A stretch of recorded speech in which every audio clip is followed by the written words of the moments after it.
Hey everyone, welcome back to your nerdy show. I'm your host, Spoiler Master. Before we dive into this video, we've got a major spoiler warning. If you haven't seen Kraven the Hunter yet and don't want any spoilers about the movie's ending, post-credit scenes, or what might happen next in Sony's Spider-Man universe, now is the time to click away. You've been warned. Okay, so with that out of the way, let's jump into the Kraven the Hunter movie, its ending, and what it means for the future of the Sony Spider-Man universe, or the SSU. Kraven the Hunter has hit theaters, and to say it's been a mixed reception would be an understatement. While some fans enjoyed the film, it's clear that the movie didn't exactly light the box office on fire, nor did it win over critics. Still, it left a lot to unpack, especially when it comes to the ending, the lack of a post-credit scene, and what could come next for Kraven and the larger universe. So let's break down everything you need to know, starting with the ending of Kraven the Hunter.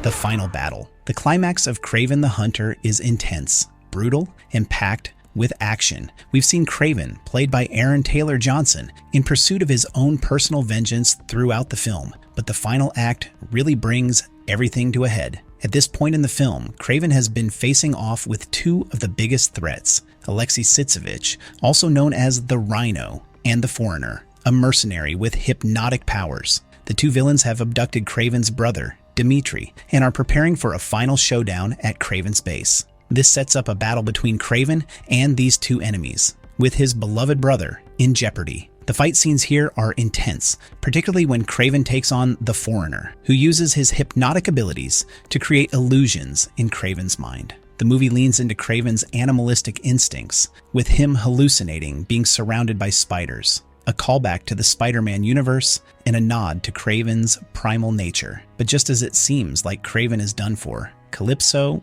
Kraven's ally and love interest, arrives at the perfect moment, killing the Foreigner with a brutal arrow to the head. She also gives Kraven a dose of her mysterious potion, which gives him the strength to push forward. Now Kraven is ready to deal with Rhino, who has become a mutated powerhouse thanks to the work of Dr. Miles Warren, a name comic book fans will recognize as the infamous Jackal. Rhino's transformation gives him near impenetrable skin and incredible strength, making him a serious threat to Kraven. The battle between the two is violent and tense, with Rhino coming close to finishing Kraven off. But Kraven, using his wit and strength, stabs Rhino in a weak spot, eventually killing him. At this point, Kraven is left to process the true puppeteer behind the chaos, his father, Nikolai Kravenov. It's revealed that Nikolai orchestrated Kraven's fight with Rhino, intending for his son to eliminate his greatest rival. It's a dark moment of betrayal for Kraven, who has spent much of the movie fighting to prove his worth and seeking revenge for his father's past actions.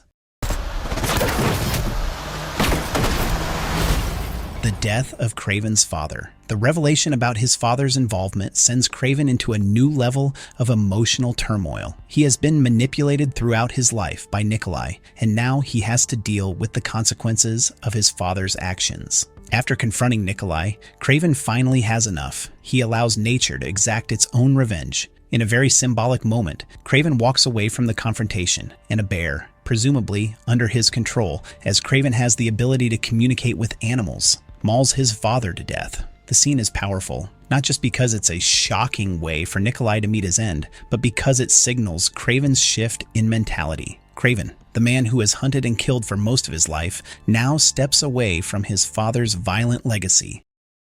There's 6 of you now. Dimitri's betrayal and transformation. After the death of Nikolai, Kraven's thoughts turn to his brother, Dimitri. Kraven had hoped that Dimitri would take control of their father's criminal empire and put an end to the toxic legacy that's been passed down from their father. However, what Kraven finds is far worse than he imagined. Dimitri, instead of assuming leadership of the empire, has gone a different route entirely. He has visited Dr. Miles Warren, and in a shocking twist, has become the Chameleon. In the comics, the Chameleon is one of Spider-Man's earliest and most dangerous foes, known for his ability to disguise himself as anyone. This marks a major turning point in the film, as Kraven must now face his brother as a villain, who is not only continuing their father's legacy, but has also become a dangerous shapeshifter. For Kraven, This is a personal betrayal. His brother, once someone he hoped to protect, is now fully embraced by the dark side, using his powers to become a master of deception and manipulation. It sets up a tragic rivalry that could have major consequences for Craven moving forward, but the film ends here, leaving this storyline open-ended. Where's Mr. Tagley? Oh, you're standing in The ending and lack of post-credit scenes. So where does that leave us at the end of Kraven the Hunter? The movie doesn't have any traditional post-credit scenes that Marvel fans might expect, especially with the interconnected universe building seen in other superhero films. There's no tease for Spider-Man, no glimpse of Null, who is rumored to be involved in Venom 3, and no connections to previous SSU films like Morbius or Venom. Instead, we simply get a shot of Kraven finally donning his iconic lion head vest, which fans of the comics will recognize as part of his classic look. The lack of post-credit scenes is interesting, especially when you consider the bigger picture. Some might argue that it's a smart move, given how disconnected Kraven the Hunter is from the larger SSU. The film doesn't heavily rely on its connections to Spider-Man or other characters from the previous movies, so tacking on a post-credit scene might have felt forced or unnecessary. Instead, Sony chose to leave the movie as a standalone feature, giving Kraven's story a sense of closure, even if it's clear that more could be explored. However, for those hoping to see Kraven team up with other villains like Venom or Morbius, or perhaps face off against Spider-Man, it's a bit disappointing. It seems that Sony has decided to not overly focus on connecting the dots for the SSU right now, leaving the future of the franchise in question. You don't get to do that to me. The future of Sony's Spider-Man universe. So, what does Kraven the Hunter mean for the future of the Sony Spider-Man universe? SSU? Well, based on reports and industry trends, it seems that Sony may be shifting its focus away from villain-centric spin-offs. After the disappointing performances of films like Morbius and Madam Web, Sony appears to be focusing on projects that have a more direct connection to Spider-Man, the character who has been central to the SSU's creation in the first place. One of the key developments here is that Sony is reportedly no longer planning to develop more villain movies like Kraven the Hunter or Venom 3. Instead, they're focusing on Spider-Man 4, the next film in the MCU's Spider-Man saga, as well as Spider-Man Beyond the Spider-Verse, the next installment in the critically acclaimed animated Spider-Verse franchise. Additionally, Sony is working on a Spider-Man noir series starring Nicolas Cage, which will also tie into the Spider-Verse world. These moves make sense, given the success of Spider-Man's connection to the MCU. Fans have embraced Tom Holland's version of the character, and the Spider-Verse films have been huge hits with both audiences and critics. So focusing on projects tied directly to Spider-Man, rather than stretching the SSU into questionable villain-centric movies, might be the smartest route forward for Sony.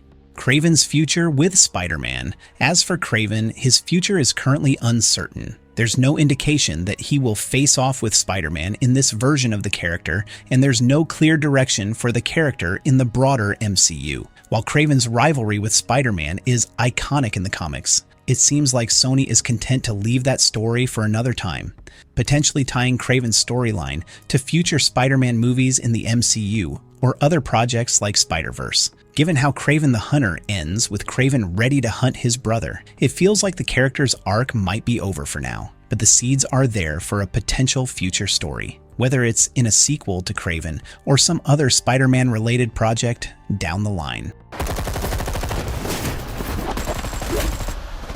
Our nerdy thoughts. So, to wrap up, Kraven the Hunter ends with Kraven confronting his father's betrayal, killing his greatest enemy, and setting up a personal rivalry with his brother, who has taken on the role of the Chameleon. The film doesn't include any post-credit scenes or direct connections to other SSU movies or Spider-Man, making it feel more like a standalone story than part of a larger universe. With Sony reportedly shifting away from villain movies and focusing more on Spider-Man-related projects, it's unclear where Kraven the Hunter fits into the future of Sony's Spider-Man universe. But for now, it seems like Kraven's journey is over, at least in this particular iteration. Thanks for watching. What did you think of Kraven the Hunter and its ending? Do you think Sony will continue with the SSU or move on to more Spider-Man-centered projects?